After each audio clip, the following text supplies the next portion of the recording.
Beijing extends its long arm abroad. Reports say the communist regime is exploiting American search engines to influence opinion on sensitive topics.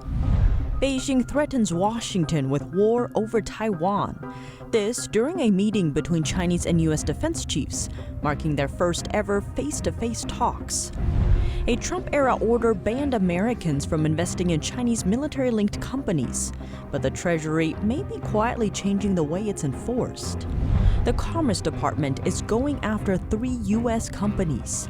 It's an attempt to protect sensitive American technology from getting leaked to China. And protests escalate in China's financial hub. Some Shanghai residents are now demanding freedom and democracy.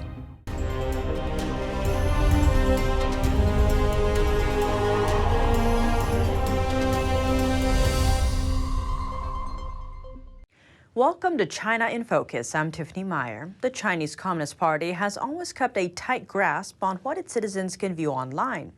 But now, Beijing's long arm could be influencing opinion abroad as well, through Google, YouTube, and other sites you may use all the time. NTD's Chenny Wu has the details. China has exploited Google, YouTube, and other Western search engines on sensitive topics, including Xinjiang and COVID-19, asserting their narrative to American audiences. That's according to a new report from the Brookings Institution and the Alliance for Securing Democracy. The study, conducted over a 4-month period, found that news searches for Xinjiang resulted in Chinese state-backed sources in the top 10 results, 88% of the time. Chinese state media typically deny the genocide of ethnic Uyghurs in the region, which the U.S. State Department considers a crime against humanity. There was also a high volume of state-run sources and searches for conspiratorial terms. For example, a YouTube search for Fort Detrick, where Beijing claims COVID-19 originated, on average saw half of the results from Chinese state media. That means anyone unfamiliar with these topics could end up learning about them from Chinese propaganda. So how did Chinese state media become so prevalent in search results? The study says it could be the sheer volume of content produced by China. In the past decade, Beijing has invested heavily in its global media presence, under communist leader Xi's goal of telling China's story well. For example, though COVID-19 was a top topic for all global media in 2021, the study says it received disproportionate attention from Chinese diplomats and state media, and that hashtag COVID-19 and hashtag Xinjiang were the 2 most frequently used hashtags on Twitter by all official Chinese accounts in 2021. The report calls for transparency in the algorithms used by Google and other search engines, so people would know how they determine and rank their results. Google did not respond to a request for comment. The researchers say that Beijing uses its state publications to disseminate their preferred, often distorted narratives around strategic issues through their own accounts. The report also warns that the findings likely underestimate Beijing's influence in search results because there are many sources not officially affiliated with but backed by the communist regime, and they regularly republish the regime's narratives. Chenny Wu, NTD News. Current defense chiefs for the U.S. and the Chinese Communist Party are meeting face-to-face for the first time. Their Friday discussion grabbed a lot of attention over talk about Taiwan. The CCP went so far as to threaten war over the island. Here's what they said. According to China's defense spokesman, General Wei Fenghe said, quote, "If anyone dares to split Taiwan from China, the Chinese army will definitely not hesitate to start a war, no matter the cost." After the meeting, Wei was asked about the meeting with U.S. Defense Secretary Lloyd Austin. He said it went smoothly. A U.S. statement issued after the talks says Austin called on the regime to refrain from further destabilizing actions on Taiwan. He also reaffirmed the importance of peace and stability across the Taiwan Strait and opposition to unilateral changes to the status quo. China claims self-ruled Taiwan as its own territory and has increased military activity near the island over the past 2 years. The communist regime has never ruled out taking Taiwan by force. The United States is Taiwan's most important supporter and arms supplier. This is a source of friction between Washington and Beijing. Austin and Wei met on the sidelines at the Shangri-La Dialogue in Singapore.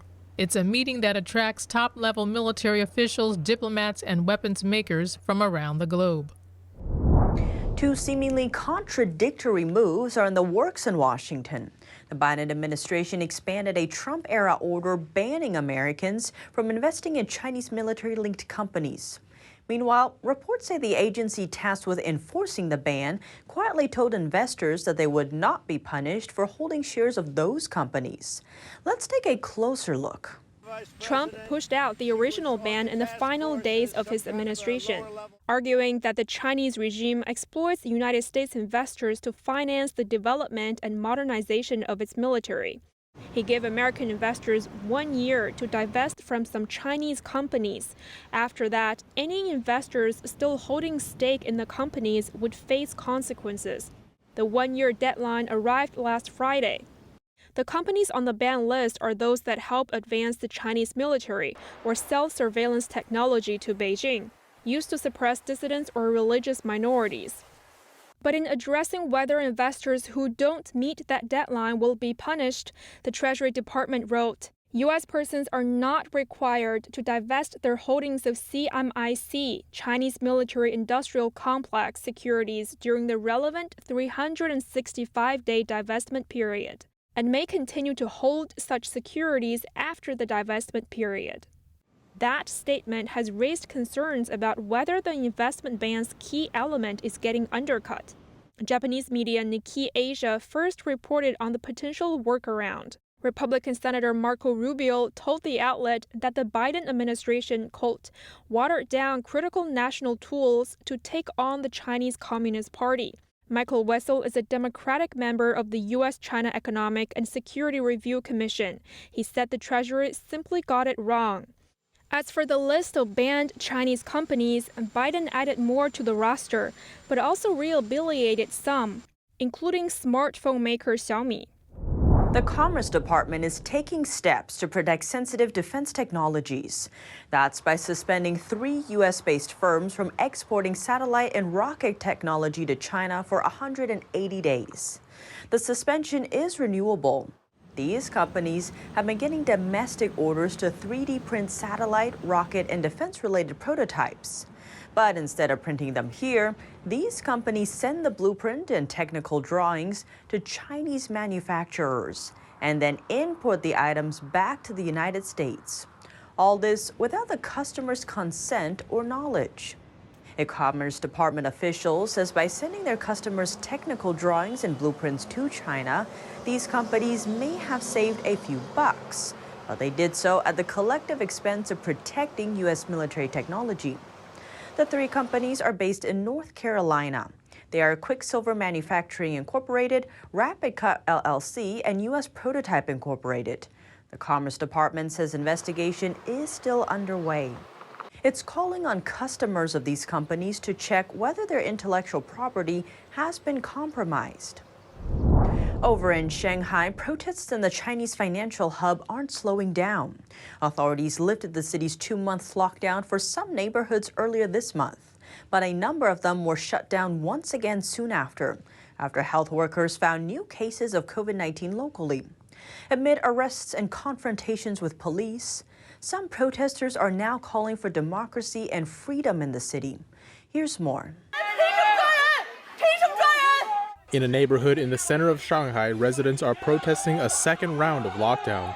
The city's earlier shutdown lasted 2 months and fueled widespread frustration. Many residents grappled with lost income, the loss of freedom, deaths of friends and family, and even hunger. But this neighborhood's second lockdown appears to be the last straw for some. Residents there were spotted in a rare standoff with police. One man was arrested, while video captured a crowd of residents showing solidarity with a detained man. The crowd questioned police officers about what basis they had to make the arrest.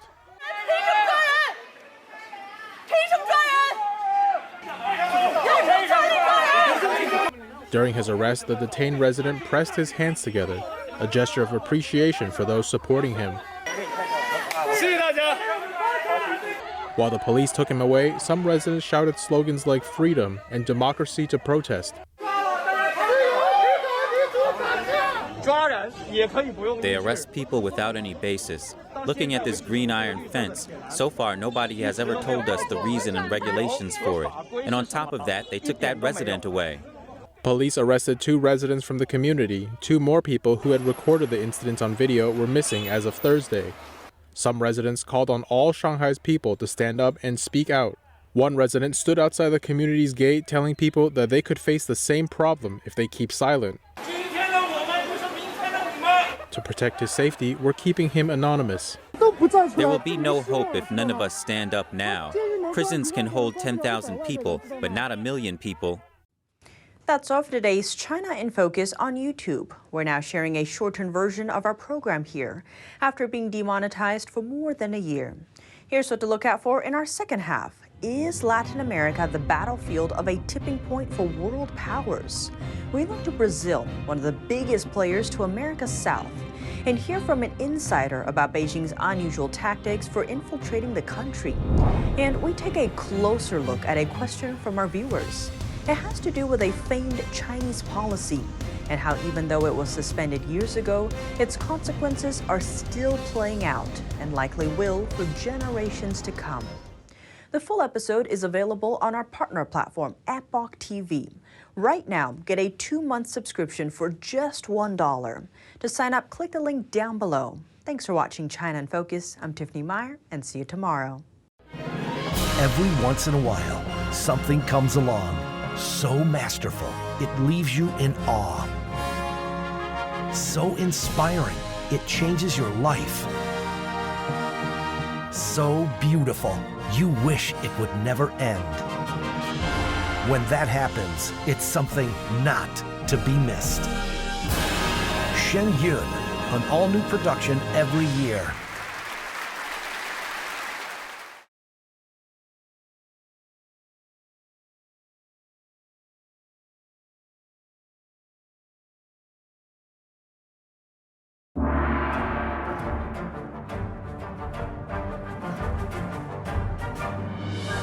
The performance was enchanting. I feel better about the world. I feel uplifted. It touches you. It really does. The expertise of the dancers was really, really strong. To know that it was live music was really fantastic. We didn't want to miss this. Make sure you see it. Have to come. Life-changing.